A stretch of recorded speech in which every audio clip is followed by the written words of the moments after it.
Observers dissent. The blue marble hung in the darkness like a jewel against black cloth. Commander Valnari pressed her long fingers against the viewing port of her observation ship and studied the planet below. Earth, the humans called it. Such a simple name for what looked like a beautiful world. Another primitive species to catalog, she whispered to herself. Her voice carried the musical tones of her people, the Kethmaran. They had been observing younger civilizations for over 3,000 years. This was just another assignment. The message crystal on her command desk glowed soft purple. Valnari touched it with one finger and watched as Admiral Kethvar's image appeared in the air above her desk. His silver skin shimmered in the holographic light. Commander Valnari, the Admiral's voice was calm and formal. You have received the full briefing on species classification XK347, designation human. Your mission parameters are standard observation protocol with special focus on military capabilities during active conflict periods. Valnari nodded. She had read the initial reports. Humans were a young species. Barely 5,000 years of recorded civilization. They used crude chemical weapons and primitive kinetic projectiles. Their fastest ships could barely escape their own planet's gravity well. Standard stuff. The Galactic Council requires assessment data before considering this species for contact protocols. Admiral Kethvar continued. They show promise in some areas, but their tendency toward violence concerns the Council. We need to understand how they conduct warfare before we decide if they belong in civilized space. The hologram flickered and disappeared. Valnari turned back to the viewing port. Another routine job. She had observed the Kelthani during their resource wars. She had watched the Vorthak territorial disputes. She had even studied the brutal Zilthon conquest campaigns. Human warfare would probably be just as predictable. Her observation ship moved into high orbit around Earth. The vessel's adaptive camouflage made it invisible to human detection systems. Valnari activated her monitoring equipment and began scanning for active combat zones. The first conflict zone appeared on her screens within minutes. A mountainous region where two human factions fought over territory. Perfect for initial observations. She focused her sensors and began recording. On the surface below, Captain Kim Taeho crouched behind a rocky outcrop and studied the valley through his scope. His special operations unit had been tracking enemy movements for 3 days.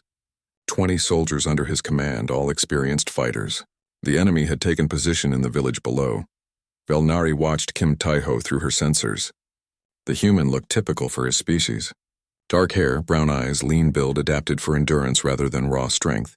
His equipment was basic compared to galactic standard but seemed functional enough. Sir, one of Kim's soldiers whispered, we have clear shots on their command post. We can end this quickly. Kim Taeho lowered his scope and shook his head. Too many civilians in that building. We stick to the original plan. Valnari made a note in her data log. The human commander was avoiding an efficient tactical solution, probably due to primitive emotional responses overriding logic. Most young species struggled with this issue. In another part of the world, Lieutenant Park So-min worked inside a field medical station. The building shook as explosions echoed outside. She continued treating wounded soldiers on the tables before her. Her hands moved quickly and precisely as she worked to save lives. A soldier ran into the medical station carrying an enemy combatant who was badly wounded. Blood soaked through makeshift bandages around the enemy fighter's leg. Ma'am, this one was shooting at us 20 minutes ago, the soldier said, but he's hurt bad. Park So-min looked up from her current patient. Her face was tired but determined. Put him on table 3. Wounds don't have sides. She finished with her current patient and moved to treat the enemy soldier. The wounded fighter looked at her with suspicion and fear. Park So-min spoke gently to him as she examined his injuries. Valnari observed this interaction with growing confusion. The human medical officer was using limited supplies to treat an enemy combatant. This made no tactical sense. Enemy fighters should be left to die or used for information gathering. Wasting medical resources on them was illogical. She expanded her observation network to monitor more conflict zones. The pattern repeated across multiple locations. Human soldiers consistently made choices that seemed to reduce their military effectiveness. In an urban combat zone, Sergeant Lee Dong-wook led his squad through ruined streets. They had orders to secure a strategic intersection. Enemy snipers controlled the high ground, but civilian families were trapped in the crossfire zone. We could call in artillery and clear those buildings, one of Lee's soldiers suggested. Fast and clean. Lee Dong-wook studied the buildings through his binoculars. Negative. Too many innocent people still inside. We go building by building. Velnari watched as Lee's squad chose the dangerous approach. They moved slowly through the urban maze, clearing each building carefully to avoid civilian casualties. It took 6 hours to accomplish what could have been done in 30 minutes with heavy weapons. This was not how warfare was supposed to work. In her database of galactic conflicts, the efficient solution was always the correct choice. Civilian populations were either relocated before combat or accepted as acceptable losses. These humans seemed to be fighting with unnecessary restrictions. Major Choi Yoo-jin commanded a supply convoy that had been ambushed 3 days earlier. Her unit was trapped in a defensive position with limited food and ammunition. Enemy forces surrounded them and seemed content to wait them out. On the second day of the siege, enemy fighters approached under a white flag. They carried their own wounded soldiers who needed medical attention. Military doctrine from every species Velnari had studied said to refuse such requests or use them as opportunities for intelligence gathering. Major Choi Yoo-jin ordered her medics to treat the enemy wounded. She even shared some of her unit's limited medical supplies. When the enemy fighters returned to their lines, Choi's position was still surrounded, but somehow the atmosphere had changed. Velnari made more notes in her data files. These humans were exhibiting behavior that made no sense from a military perspective. They were choosing compassion over tactical advantage. They were wasting resources on enemy combatants. They were accepting increased risk to protect non-combatants. Young species sometimes showed mercy due to emotional immaturity, but this seemed different. The humans had developed formal systems around these choices. They had rules and procedures that actually encouraged inefficient warfare. As her first day of observation ended, Velnari reviewed her initial data. These humans were strange. They fought like no species she had ever studied. Their warfare seemed guided by principles that actively worked against military success. She settled into her command chair and prepared for a longer observation period than originally planned. Something about these humans didn't fit the normal patterns. They deserved more careful study before she could write her report for the Galactic Council. The blue planet turned slowly below her ship as human conflicts continued across its surface. Velnari had expected to observe standard primitive warfare. Instead, she had found something that challenged her understanding of how civilized beings should conduct military operations. Tomorrow, she would dig deeper into human military behavior. Tonight, she simply watched and wondered what kind of species chose to make war more difficult for themselves. The anomaly. Begins Velnari woke to the soft chime of her observation equipment. 3 days had passed since she began monitoring human warfare, and the data was becoming more puzzling by the hour. She moved to her command station and reviewed the overnight recordings. Captain Kim Taeho's unit had moved during the night. Instead of attacking the village as expected, they had repositioned to a less advantageous location. Velnari pulled up the tactical display and frowned. The new position offered fewer escape routes and limited cover. Why would they choose such a poor strategic location? She enhanced the sensor readings and found her answer. A group of civilian refugees had fled the village and taken shelter exactly where Kim's original attack route would have taken his soldiers. Rather than proceeding with the mission, Kim had moved his entire unit to avoid putting innocent people in danger. Inefficient, Velnari muttered, making notes in her data log. Mission parameters altered due to emotional response to non-combatant presence. But as she watched Kim's soldiers prepare for their new approach, something caught her attention. Despite the tactical disadvantage, the soldiers worked with calm precision. They showed no signs of frustration or doubt about their commander's decision. If anything, they seemed more focused than before. Private Nam Hyun-soo checked his equipment one final time. He was young even by human standards, barely past 20 years of age. As he prepared to move out, he noticed an elderly civilian woman who had fallen behind the refugee group. "Sir," Nam called quietly to Captain Kim. "There's an old woman who can't keep up with the others. She's right in the danger zone." Kim looked through his scope at the woman struggling with a heavy bundle. Enemy patrols would pass her location within the hour. Standard military doctrine said to leave her. "The mission came first. Sung and Park, escort her to safety," Kim ordered. "Take the long route and rejoin us at the rally point." Belnari watched two of Kim's soldiers abandon their mission positions to help one elderly civilian. This made no tactical sense whatsoever. The unit was already at minimum strength for the operation. Reducing their numbers further seemed like madness. She switched her attention to Lieutenant Park So-min's medical station. The situation there had grown more complex overnight. A building collapse had brought in dozens of wounded soldiers from both sides of the conflict. Park worked without rest, treating anyone who needed help. "Dr. Park," one of her medics said quietly, "we're running low on blood supplies. If we keep treating their wounded, we might not have enough for our own people." Park So-min paused in her work and looked around the crowded medical station. Enemy soldiers lay on stretchers next to friendly troops. Some were conscious and watching her carefully. Others were unconscious and completely helpless. "We treat everyone," she said firmly. "Send word to base command.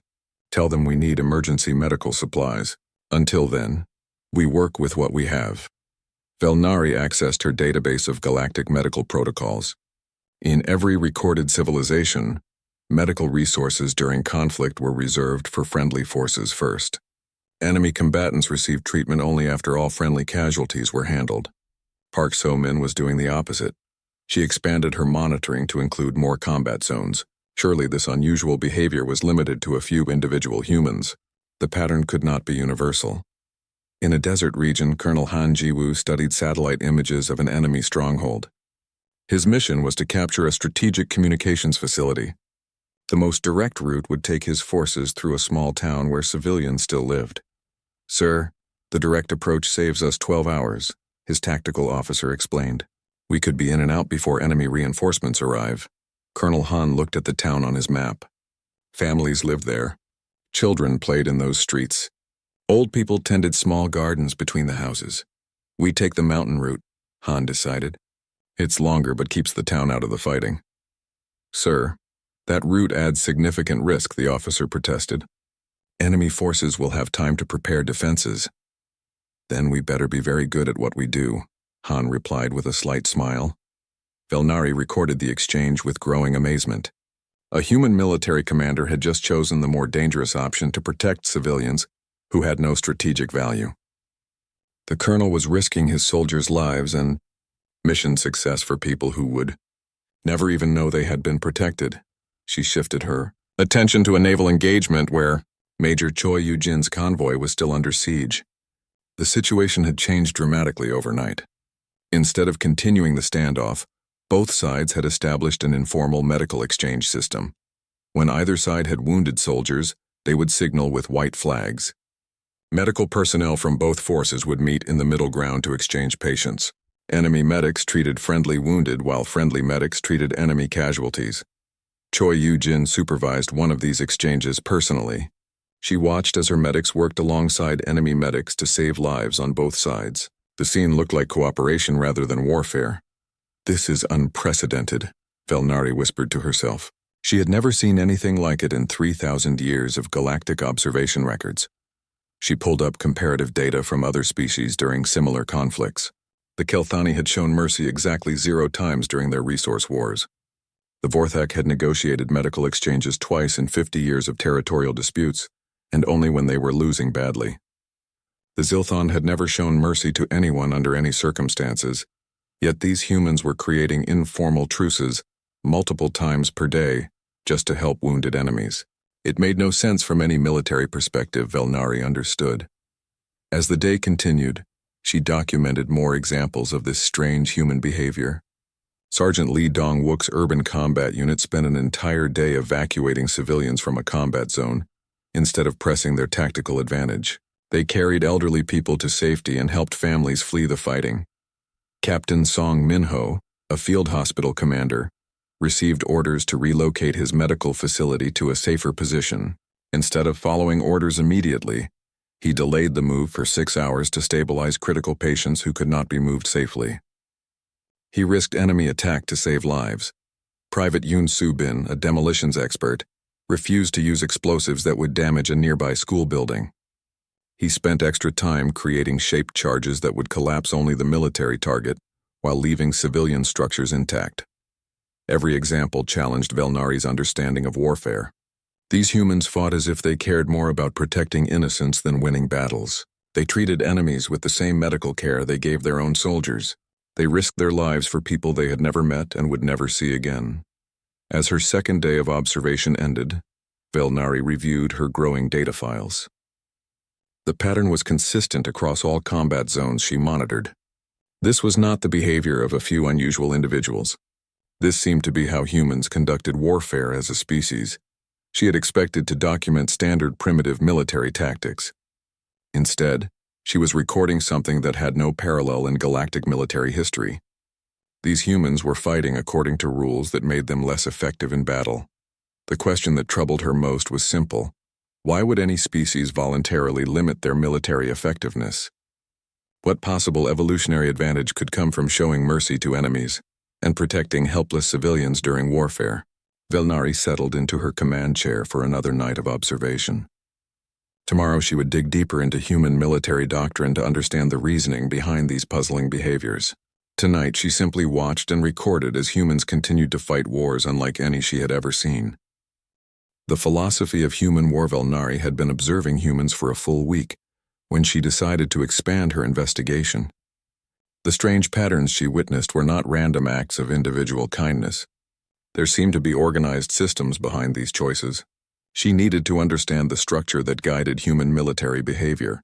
She activated her communication intercept systems and began monitoring human military radio channels. The conversations she heard were unlike anything in her database of galactic military communications. "Command, this is Eagle 6, came a voice from Captain Kim Taeho's unit. "We have enemy combatants using civilian shields in Building Complex 7. Requesting guidance on rules of engagement." "Eagle 6, maintain current position," came the reply from their command center. "Do not fire on Building 7. Repeat, civilian safety is priority 1. Find alternative solution." Velnari paused her recording. Priority 1? In every military communication she had studied from other species, mission success was always priority 1. Victory was priority 1. Survival was priority 1. But humans were making civilian safety their highest priority.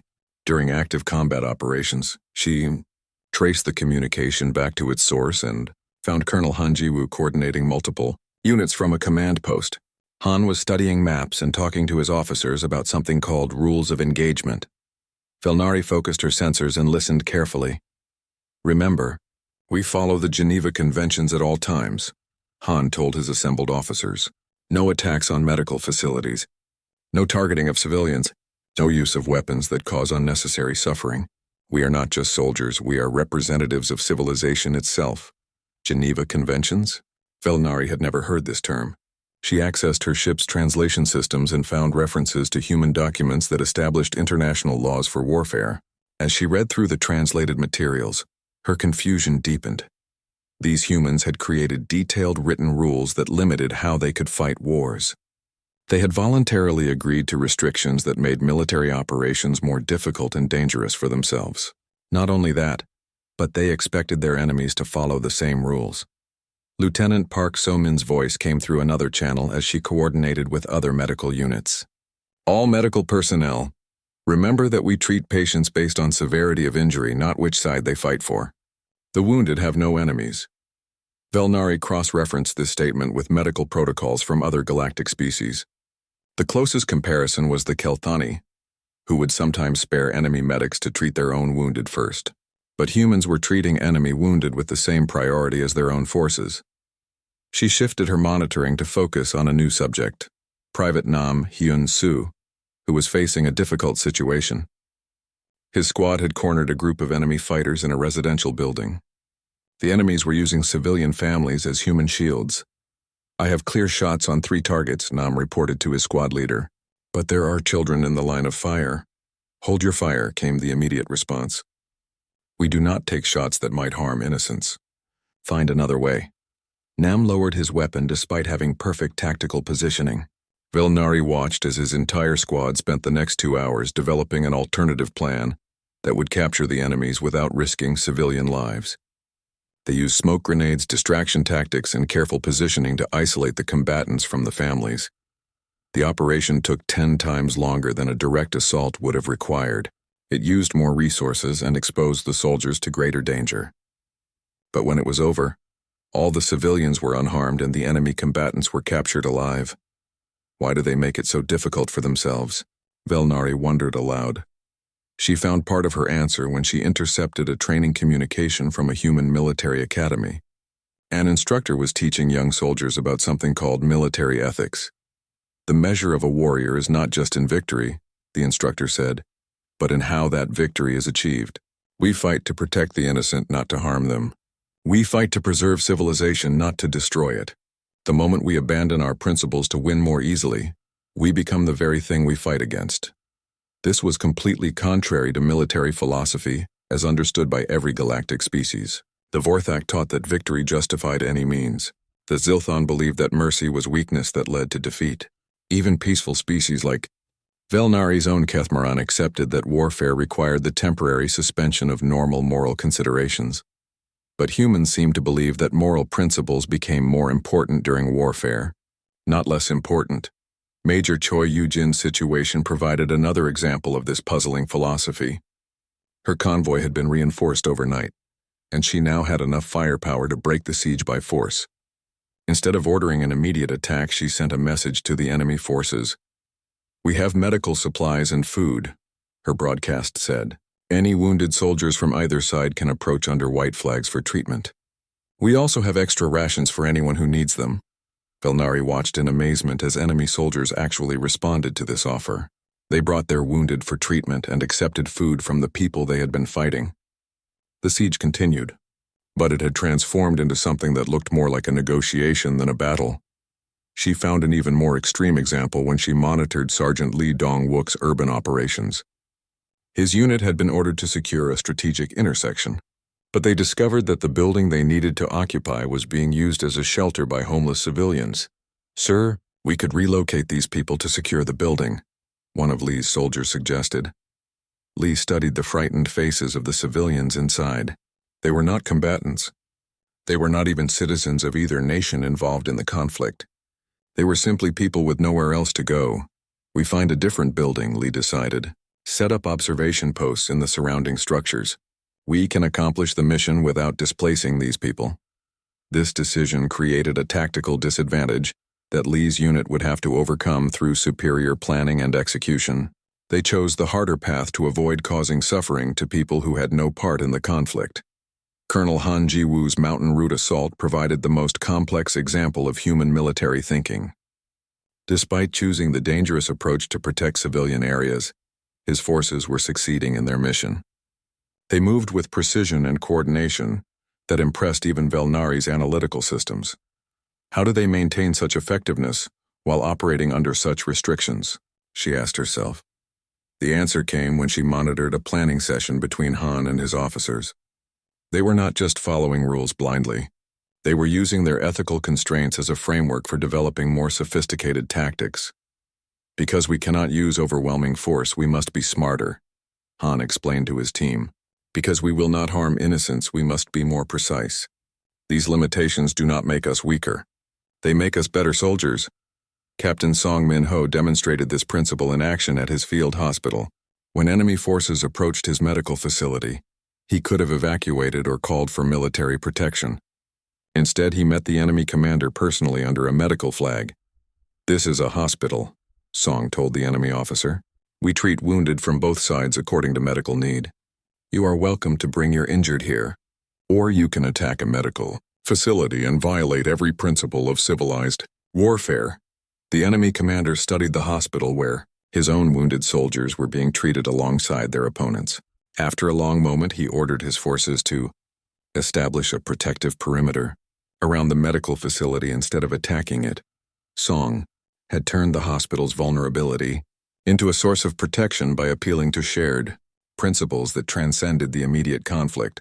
As Velnari compiled her observations from the third week, she realized that human warfare operated on completely different assumptions than any military system she had studied. Humans did not see ethical behavior and military effectiveness as opposing forces. They saw them as complementary aspects of the same system. Their rules of war were not limitations that made them weaker. They were tools that made them different, more complex, more unpredictable, and possibly, she was beginning to suspect, more dangerous than any species that fought without such constraints. The question that troubled her most was what would happen if these ethical warriors ever decided that their principles were not worth maintaining. What would human warfare look like if they chose to abandon their self-imposed restrictions? Velnari was not sure she wanted to find out. When rules become weapons, Velnari's 10th day of observation began with what seemed like another routine monitoring session. She had grown accustomed to human military behavior that prioritized ethics over efficiency. Their strange approach to warfare had become predictable in its unpredictability. That assumption would prove to be a dangerous mistake. Captain Song Min-ho's field hospital had operated peacefully for 3 days. Both sides of the conflict had honored the informal medical sanctuary that Song had established. Wounded soldiers from opposing forces shared beds and medical supplies. The facility had become a small island of peace in the middle of active warfare. Velnari monitored the hospital with casual interest until her sensors detected incoming enemy forces. But these were not soldiers seeking medical treatment. These were combat units moving with hostile intent toward the medical facility. Through her enhanced surveillance, she watched as a new enemy commander studied the hospital through binoculars. Commander Zhao Wei was different from the soldiers who had previously approached Song's facility. His uniform was clean, his equipment was advanced, and his expression was cold. "Sir," one of Zhao's officers said, "that building is marked as a medical facility. There are wounded from both sides inside." Zhao lowered his binoculars and smiled. It was not a pleasant expression. "Exactly. They think their medical flags protect them. They think we will honor their silly rules. We will use their compassion as a weapon against them." Velnari felt something she had never experienced while observing warfare. A chill ran through her body as she realized what Zhao intended to do. He was going to attack the hospital specifically because it was a medical facility. He understood that humans valued the protection of medical personnel, and he planned to exploit that value. "Set up positions around the hospital," Zhao ordered his troops. "When their reinforcements come to protect their precious doctors, we will be waiting. Their mercy will be their downfall." Song Min-ho received warning of the approaching hostile forces through his communications equipment. He looked around at the wounded soldiers in his care. Some could be moved quickly, but others were too critical to transport safely. "All medical personnel," Song announced calmly. "We have incoming hostiles. Prepare for emergency evacuation of patients who can be moved. Critical patients remain here with volunteer staff only." Velnari expected to see panic or abandonment. Instead, she watched every single medical worker volunteer to stay with the critical patients. They would not abandon the wounded, even to save their own lives. Lieutenant Park So-min was among the medical staff who chose to remain. She continued treating patients even as enemy forces surrounded the building. Her hands were steady as she worked, but Velnari could see the tension in her face. "Dr. Park," one of her medics whispered. "They're positioning weapons directly at the hospital. This violates every rule of warfare." Park So-min finished bandaging a wounded enemy soldier before responding. "Then we document everything. The world needs to see what happens when people abandon civilized behavior." Zhao Wei gave the order to open fire on the hospital. Medical supplies exploded. Windows shattered. Wounded soldiers who could not move cried out in fear and pain. Song Min-ho and his staff continued working to protect their patients even as the building came under direct attack. Velnari recorded everything, but she found herself hoping that human reinforcements would arrive quickly to stop this violation of medical neutrality. What she did not expect was how those reinforcements would respond to what they found. Captain Kim Tae-ho's unit was the first to arrive at the scene. Kim surveyed the damaged hospital through his scope and listened to the radio reports of medical personnel under fire. His usual calm demeanor began to change. "Sir," one of his soldiers said, "they're targeting the medical facility directly. That's a war crime." Kim's voice became very quiet and very cold. "Yes, it is." Velnari had grown used to Kim's careful, measured approach to combat. He always chose the path that minimized civilian casualties. He always followed proper rules of engagement. He always showed mercy when possible, but something fundamental had shifted in his behavior. "New rules of engagement," Kim announced to his unit. "Medical facility and personnel are to be protected at all costs. Enemy forces attacking medical targets are to be engaged with extreme prejudice. No quarter asked, none given." The change in Kim's tactical approach was immediate and dramatic. Gone was the careful, restrained commander who spent hours planning operations to minimize casualties. In his place was something that made Velnari's instruments register elevated stress readings. Kim's unit moved with precision that surpassed anything Velnari had recorded in her database of galactic military actions. They identified enemy positions with surgical accuracy. They coordinated fire support with perfect timing. They eliminated threats with efficiency that was both beautiful and terrifying to observe. But they still followed rules. Even in their anger, they did not fire randomly or recklessly. Every shot was calculated. Every movement was planned. They destroyed Zhao's forces while ensuring that no stray rounds hit the hospital building or any remaining civilians in the area. Lieutenant Park So-min coordinated the defense from inside the hospital, but her role had transformed completely. The gentle medic who treated enemy wounded with the same care as friendly soldiers had become a tactical coordinator calling in precision strikes. Artillery control. "This is Medical 6, Park spoke into her radio with calm authority. "Enemy position building Alpha 7. Confirmed hostile fire on medical facility. Request immediate fire mission.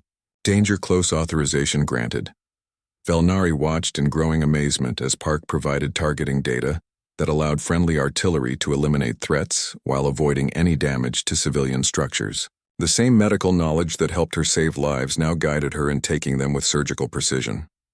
Sergeant Lee, Dongwook's urban warfare unit arrived as reinforcements and demonstrated the same transformation. Lee had previously spent entire days evacuating civilians to avoid putting them in danger. Now he moved through the urban environment like a predator, hunting down every enemy soldier who had participated in the attack on the medical facility. But even in his hunting mode, Lee maintained perfect discipline. He did not harm civilians. He did not destroy civilian property unnecessarily. He simply eliminated the soldiers who had chosen to attack medical personnel with efficiency that impressed even Velnari's advanced analytical systems. Major Choi, Yujin received reports of the hospital attack while still managing her own tactical situation. Her response was immediate and decisive. She broke off from her current mission and redirected her entire force to support the medical facility. All units priority override. Choi broadcast on all channels. Medical facility under attack by forces violating Geneva Conventions. All available assets redirect to support Medical 6 immediately.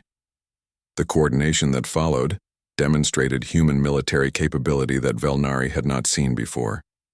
Units from across the theater of operations converged on the hospital location with speed and precision that rivaled the most advanced galactic military forces. Within 2 hours, Zhao's forces had been completely eliminated. Not captured, not routed. Eliminated. The humans had shown no mercy to soldiers who chose to target medical facilities. Colonel Han Jiwoo arrived to assess the situation personally. He walked through the damaged hospital and spoke quietly with Song Min-ho about what had happened. His usual diplomatic demeanor was replaced by something much more dangerous. "Dr. Song," Han said in a voice that carried absolute authority, "this attack will not go unanswered. Word will be sent to all enemy commanders that attacks on medical facilities will result in immediate and total retaliation." "Sir," Song replied, "we knew the risks when we chose to serve as medics in a war zone." Han studied the damaged building where enemy and friendly wounded had been treated side by side. "The risks you accepted were legitimate military dangers. This was different. This was a choice to abandon civilization itself." As Velnari compiled her recordings of the day's events, she realized that she had witnessed something that changed her entire understanding of human warfare. These beings who showed such remarkable mercy and restraint were fully capable of decisive and overwhelming violence when their principles were violated. The same moral code that usually limited human military effectiveness had become the trigger for unleashing capabilities that exceeded anything in her database. When their rules of civilized warfare were respected, humans fought with one hand tied behind their backs. When those rules were broken by their enemies, both hands were freed. More troubling was the realization that human moral flexibility was not weakness or inconsistency. It was a tactical adaptation that allowed them to match their level of response to their opponent's level of civilized behavior. Velnari found herself wondering what would happen if humans encountered an enemy that refused to follow any civilized rules of warfare at all. What would they become when facing opponents who showed no mercy, followed no laws, and recognized no limits? For the first time since beginning her observation mission, Velnari felt something approaching fear. Not fear of human cruelty or barbarism, but fear of human capability when all restraints were removed. She was beginning to understand that human rules of war were not chains that bound them. They were leashes that kept something far more dangerous under control. Predators with principles. After witnessing the hospital attack response, Velnari could no longer approach her observations with scientific detachment. Something about human warfare had fundamentally disturbed her understanding of civilized behavior. She needed to understand the history behind what she had witnessed. Her ship's advanced systems allowed her to access human historical databases and military archives. What she found in those records would haunt her for the rest of her mission. The first file she accessed was labeled Total War Doctrine. As she read through the translated documents, Velnari's hands began to shake. These humans had not always fought with the restraint she had been observing. There had been periods in their history when they abandoned their moral limitations entirely. During these total war periods, humans had demonstrated capacity for destruction that rivaled species with technology centuries more advanced than theirs. They had developed strategies for rendering entire continents uninhabitable. They had created weapons designed not just to kill enemy soldiers, but to eliminate entire populations. This cannot be accurate, Velnari whispered to herself, but her translation systems confirmed the data multiple times. These gentle creatures who refused to harm civilian populations had once waged wars that targeted civilian populations specifically. She found records of human conflicts where cities with millions of inhabitants were destroyed in single attacks. She discovered documentation of military strategies designed to eliminate entire ethnic groups. Most disturbing of all, she learned that humans had developed weapons capable of destroying their entire planet, and they had come very close to using them. The historical timeline showed a clear pattern. Early human warfare had been brutal and without limits. Over time, they had developed increasingly sophisticated rules and restrictions. The Geneva Conventions she had learned about were not ancient traditions. They were recent inventions, created specifically to control human capacity for destruction. They did not develop ethical warfare despite being effective killers, Velnari realized with growing horror. They developed ethical warfare because they were too effective. She turned her attention back to current observations, but now she viewed them through the lens of historical context. Every act of mercy she witnessed was a conscious choice to restrain capabilities that could cause far greater harm. Specialist Yoon Subin provided a perfect example of this controlled restraint. Velnari watched him prepare explosive charges for a demolition mission. His target was an enemy ammunition depot located near a civilian school. Through her enhanced sensors, she monitored Yoon's calculations as he worked. His mathematical models included variables for blast radius, structural collapse patterns, and shrapnel dispersion. But instead of maximizing destruction, he was minimizing it. If I place the charges here and here, Yoon explained to his team leader, the explosion will be directed upward and inward. Maximum damage to the target, zero damage to the school building. Velnari accessed her database of galactic demolition techniques. Yoon's approach was far more complex than standard military practice. Most species would simply evacuate the civilian area and use overwhelming explosive force. Yoon was engineering his demolition to surgical precision, but the truly disturbing part was what Yoon's calculations revealed about human understanding of destruction. His models demonstrated knowledge of explosive effects that surpassed many advanced galactic civilizations. He could have easily destroyed the entire city block if he had chosen to do so. His restraint is not born of inability, Velnari recorded in her log. It is born of absolute understanding of what he could accomplish if restraints were removed. She found similar examples throughout her monitoring network.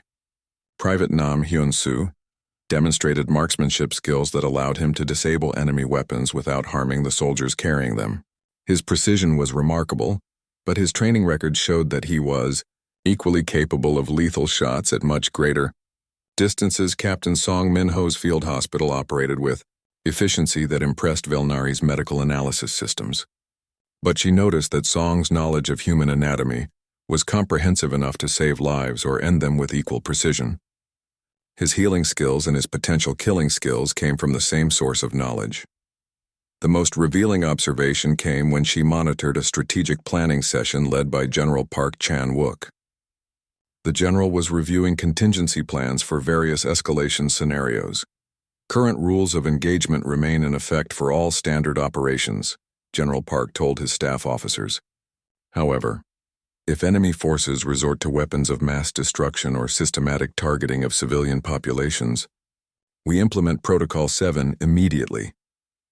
Velnari focused her sensors on the classified documents that General Park was reviewing. Her translation system struggled with the technical terminology, but the implications were clear. Protocol 7 was a comprehensive plan for warfare without ethical restrictions. The document outlined strategies for targeting enemy infrastructure, agricultural systems, and population centers. It included provisions for the use of weapons that were currently banned by international treaty. Most disturbing of all, it contained detailed analysis of how to achieve complete societal collapse in enemy territories. This is not a plan for military victory, Velnari realized with growing dread.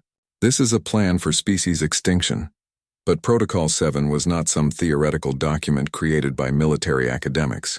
It was a practical manual with specific implementation timelines and resource requirements. These humans had not only imagined total warfare, they had planned for it in meticulous detail. Colonel Han Ji-woo appeared in another section of the strategic briefing, discussing defensive preparations. His calm, diplomatic demeanor remained unchanged as he reviewed scenarios that would result in millions of casualties. If enemy forces cross the red line threshold, Han explained to his subordinates, civilian evacuation protocols become irrelevant. All population centers become legitimate military targets under total war doctrine.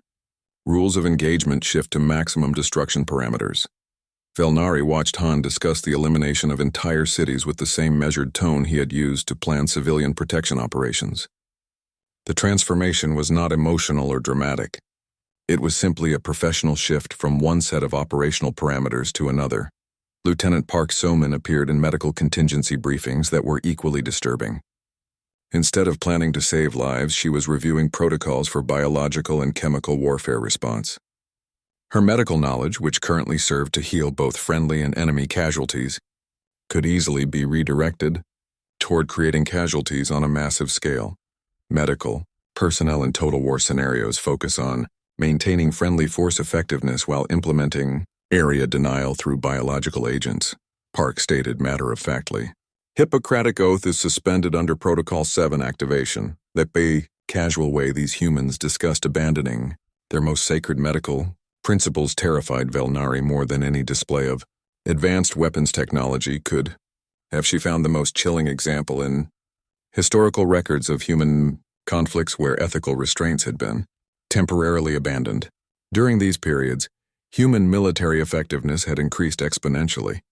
Enemy populations had been eliminated not through superior technology, but through superior strategic thinking applied without moral limitations. One historical document described a human military leader who had ended a major war by targeting civilian morale rather than military targets. By demonstrating willingness to destroy entire cities, he had forced enemy surrender without needing to conquer their military forces.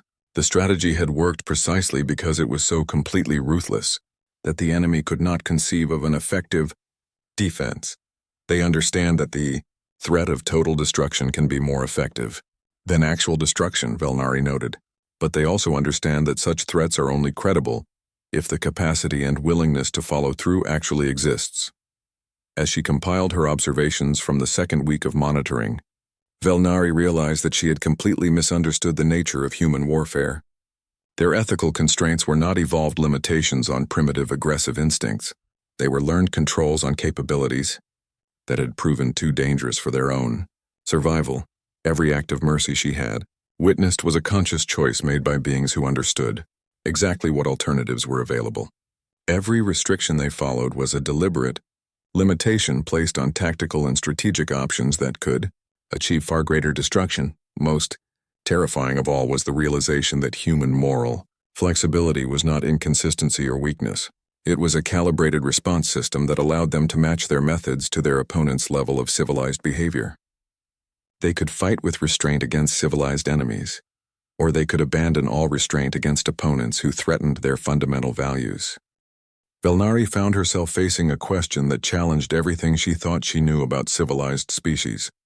What did it mean to be civilized if civilization itself was simply a choice that could be abandoned when it became inconvenient? She was beginning to understand that humans were not a young species learning to control their violent impulses. They were an ancient species that had learned to control impulses so violent that they had nearly destroyed themselves multiple times throughout their history. The ethical warriors she had been observing were not examples of evolved pacifism. They were examples of evolved restraint applied to capabilities that remained as dangerous as they had ever been. And now, as she continued her observations, Velnari realized that she was not just studying human warfare. She was studying the control mechanisms that kept something far more dangerous from being unleashed upon the galaxy. Warning to the galaxy. Velnari sat in her command chair staring at the blank report template on her screen. 3 weeks of observations had ended, but she could not find words to describe what she had witnessed. Every standard classification system seemed inadequate for these humans. Her mission parameters were simple: assess human military capabilities and recommend whether the species was suitable for galactic contact. But nothing about her findings was simple. She had observed warriors who fought with deliberate restraint while possessing the knowledge and capability for total destruction. The communication crystal from Admiral Kethvar glowed softly on her desk, waiting for her final report.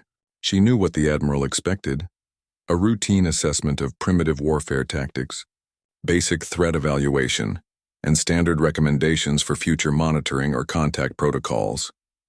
Instead, Velnari found herself drafting something that had never been written in the 3,000-year history of the Galactic Observation Corps: a warning.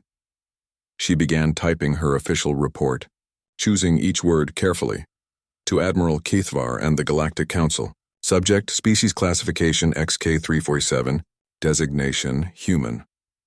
Final assessment and recommendations. After extensive observation of human military operations across multiple conflict zones, this observer cannot provide standard tactical assessment or contact recommendations. Human warfare operates on principles that have no parallel in our database of galactic civilizations. Initial observations suggested a species that conducts inefficient warfare due to excessive concern for civilian casualties and enemy combatants. This assessment was incorrect. Humans do not fight inefficiently. They fight with deliberate restraint applied to capabilities that exceed their apparent technological level. Velnari paused in her typing and looked out at the blue planet below. Captain Kim Taeho was leading another operation, still choosing the difficult path to protect innocent lives. Lieutenant Park So-min continued treating wounded soldiers from both sides of various conflicts. Their behavior seemed so gentle, so civilized. But now she knew what lay beneath that gentleness. Human ethical constraints are not evolutionary limitations on primitive aggressive behavior, she continued writing. They are learned control mechanisms, developed because unrestrained human warfare proved too destructive for their own survival. Historical analysis reveals that humans have repeatedly developed military capabilities that exceed their technological base through superior strategic thinking and willingness to accept extreme measures. During periods when ethical restraints were abandoned, human military effectiveness increased to levels that threatened global civilization. Most significantly, humans retain detailed knowledge and planning for unrestricted warfare scenarios. These capabilities remain immediately available if ethical constraints are removed by external pressures or enemy actions that cross fundamental moral boundaries. Through her sensors, she watched Specialist Yoon Subin carefully calculating explosive charges to minimize collateral damage. His precision was remarkable, but she now understood that the same knowledge could be used to maximize destruction with equal precision. Current human warfare demonstrates calibrated response systems that match tactical restraint to enemy behavior. When opponents respect civilian populations and medical facilities, humans operate under extensive ethical limitations. When opponents violate these principles, human response escalates proportionally. This observer witnessed human military transformation following enemy attacks on medical facilities. The same personnel who previously showed remarkable mercy demonstrated tactical capabilities that exceeded database parameters for species of equivalent technological development. Velnari remembered the cold efficiency with which Kim Tae-ho's unit had eliminated the forces that attacked. Song Min-ho's hospital. There had been no anger, no loss of control. Just professional implementation of different operational parameters.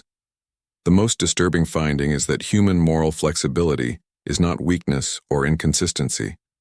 It is tactical adaptation that allows them to match their methods to their opponents while maintaining superiority across the entire spectrum of warfare. Intensity. Against civilized opponents who follow established rules of war, humans fight with one hand tied behind their backs by choice, not necessity. Against opponents who abandon civilized behavior, both hands are freed. And the results demonstrate capabilities that pose potential threats to galactic security. She paused again, knowing that her next words would likely end her career in the observation corps.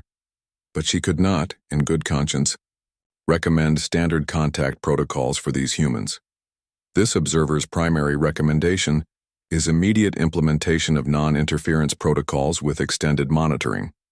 Humans should not be contacted until the Galactic Council fully understands the implications of interaction with a species that treats civilization as an optional constraint rather than an absolute limitation. Secondary recommendation: if contact becomes unavoidable, extreme care must be taken to avoid actions that might cause humans to perceive galactic civilization as a threat to their core values. Historical analysis suggests that humans respond to existential threats by abandoning ethical constraints and implementing total warfare doctrine. Tertiary recommendation: under no circumstances should any galactic species attempt to conquer, enslave, or eliminate human populations. Such actions would likely trigger human warfare capabilities that currently remain voluntarily restrained. The potential consequences could extend far beyond Earth's solar system. Velnari saved her official report and began writing her personal log entry, the one that would never be transmitted to the Galactic Council. Personal observations, Commander Velnari. Day 21 of human monitoring. I came to study primitive warfare and instead discovered something that challenges our understanding of civilized behavior. These humans are not a young species learning to control violent impulses. They are an ancient species that has learned to control impulses so destructive that they developed elaborate social structures specifically to prevent their own extinction. Every human soldier I observed could have chosen easier, more destructive methods to achieve their objectives. Captain Kim Tae-ho could have eliminated enemy positions with overwhelming force, but chose complex operations to protect civilians. Lieutenant Park So-min could have prioritized her own forces, but chose to treat all wounded equally. Specialist Yoon Soo-bin could have used maximum explosive force but engineered precision demolitions instead. These were not limitations forced upon them by technology or training. These were conscious choices made by individuals who understood exactly what alternatives were available. Most disturbing is the realization that human civilization itself appears to be a control system designed to prevent the emergence of their full military potential. Their laws, customs, and social structures all seem designed to channel human capability toward constructive rather than destructive purposes. But the capability for destruction remains. It has not been eliminated or evolved away. It has simply been controlled through social conditioning and voluntary restraint. What happens when that restraint is removed? I have seen glimpses of the answer, and it terrifies me. Velnari looked up from her personal log as her sensors detected new activity on Earth's surface. Human space agencies were conducting tests of interplanetary transport systems. Their first steps beyond their home planet were beginning. The galaxy is not prepared for humans expanding beyond Earth, she wrote in her final entry. We have spent millennia assuming that advanced civilization requires the abandonment of destructive capabilities. Humans have demonstrated that advanced civilization might instead require the conscious restraint of destructive capabilities that remain fully intact. If humans enter galactic space while maintaining their current ethical frameworks, they could become valuable allies. Their unique approach to warfare might provide solutions to conflicts that conventional military thinking cannot resolve. But if humans enter galactic space after being forced to abandon their ethical frameworks, they could become threats that exceed our capacity to contain or control. The choice, ultimately, will be determined by how the galaxy chooses to interact with them. I pray that we choose wisely, Velnari transmitted her official report to Admiral Kethavar and sealed her personal log in encrypted storage. She then began preparing her observation ship for departure from Earth orbit. As she took one last look at the blue planet below, she watched Captain Kim Tae-ho's unit successfully complete another mission with 0 civilian casualties. Lieutenant Park So-min continued saving lives in her field hospital. Specialist Yoon Soo-bin prepared demolition charges with surgical precision. They looked so peaceful, so civilized, so concerned with protecting innocent life. Velnari knew better now. She had seen beneath the surface of human civilization and discovered something that would haunt her dreams for years to come. These were not gentle beings who had learned to fight when necessary. These were apex predators who had learned to be gentle when possible. The difference, she realized, was everything. As her ship departed Earth orbit and headed back toward galactic space, Velnari found herself hoping that the Galactic Council would heed her warning. Because if they didn't, if they made the mistake of threatening these deceptively gentle warriors, the galaxy might discover what human warfare looked like when all restraints were finally removed. She was not sure the galaxy would survive that revelation. Behind her, Earth continued its rotation, and humans continued their careful, restrained, civilized approach to warfare. But now Velnari knew what that civilization was really restraining, and that knowledge would follow her across the stars.